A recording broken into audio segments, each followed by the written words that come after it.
Good afternoon. I'm Ananya Banerjee, and we're here today at ACJ Business Line. We're going to talk about what is happening in Infosys. We have Akhil here today with us. Hi, Akhil. Hello. Can you please tell us, is Infosys going the Tata way? No, I don't think so. Because one, Ratan Tata and his family held about 60% in Tata Sons. And here, Narayan Murthy, along with the other founders, and they own about 12% Yeah. in the company, and 80% is with the public. Now, the issue is that the board members are not selected by the founders, but the board members are selected by the investors. And when it comes to Tata Sons, Ratan Tata had the final say because he held 60% of the shares. Yeah. But here, I think the case is different. So, the chairman and the CEO were appointed by the board, but not by the founder. They were recommended by the founder Narayan Murthy and the others, but he was appointed by the board. So that was an election process. Not an election, but every board member has a vote. Has a vote. Even though it's not an election, it was a recommendation, and Yeah. when the names were recommended, and they did Okay. abstain from voting, or they did vote for Vishal Sikka. So is Narayan Modi currently, is he interfering with the governance or the corporate management? Well, Mohandas Pai, I think, put it very well.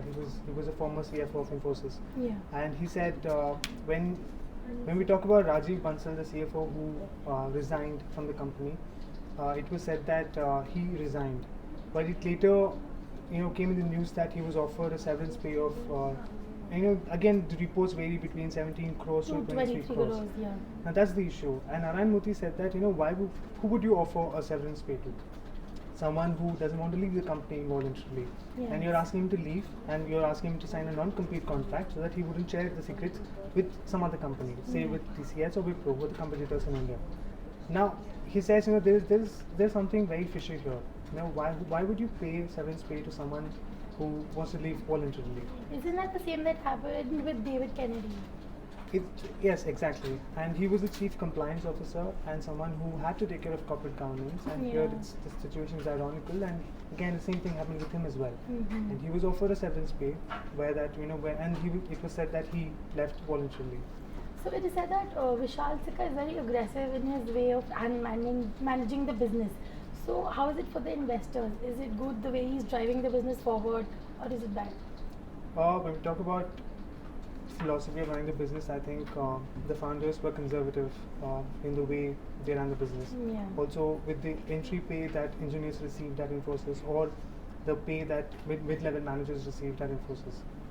Now that's one. That comes to pay and remuneration. But when it comes to acquisitions and expanding the business, they have always been conservative, and they've kept their focus to software services, and they never thought about digital businesses, Yeah. analytics, and several other areas. But aren't they sitting on a pile of golden goose? Like they have $5 billion actually in cash, which they can utilize. So what do you think they should be doing? Uh, there are several things they can do with the cash. For instance, data analytics, artificial intelligence. We can talk about automation. They can remove the entire base level of employees with automation, but they choose not to do it. And Narayan Murthy definitely has been vetoing that decision, saying that let's not acquire so aggressively. But Vishal Sikka wants to do it. So this is a tug of war between Vishal Sikka and Narayan Murthy. In a way it is, and in a way it's not, because what Narayan Murthy is saying is that the only issue I have with is corporate governance and transparency. Yeah. Where he's saying that transparency is not there, and Vishal Sikka is saying that he's interfering because he's not liking the way I'm running the business. And I think when it comes to investors, because since they formed 80% of the company's ownership, I think they would want a price rise in the stock price, which hasn't happened for quite some time now. Exactly. The stock prices fell from 1,150 rupees to 950 rupees. So the investors are definitely not happy about that. They're not happy at all. So what happens is the company is left with very few options now. See, either they can acquire businesses at a very fast rate, and investors will feel happy about it, Yeah. because then Infosys will have a chance if they start acquiring small, good Businesses that are technological doing companies. well. Yes, and they can become a technological giant someday, And themselves. and the investors will get a return out of it. Yeah. And if they don't do it, they have to buy back shares from the investors. Yeah. In that way, giving them money, giving them some sort of satisfaction. Okay. Thank you, Akhil. Thank you. That is all from here. That is all from us here today at Business Line.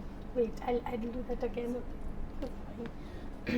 That is all today at Business Line.